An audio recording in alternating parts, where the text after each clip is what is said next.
My name is Carli Campoli and I play Pamela Edwards.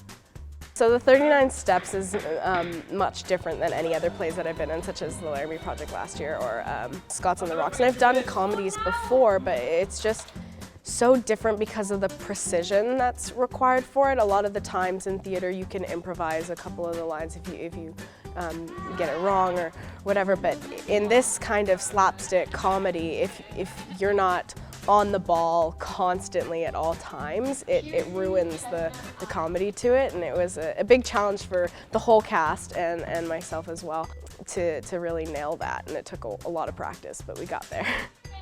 Oh no! What? We're getting too close to the... It's almost like if you like Charlie Chaplin style comedy that's very precise and funny. If you like the Three Stooges, if you like that kind of stuff, then you definitely want to come see this show because it's so much fun.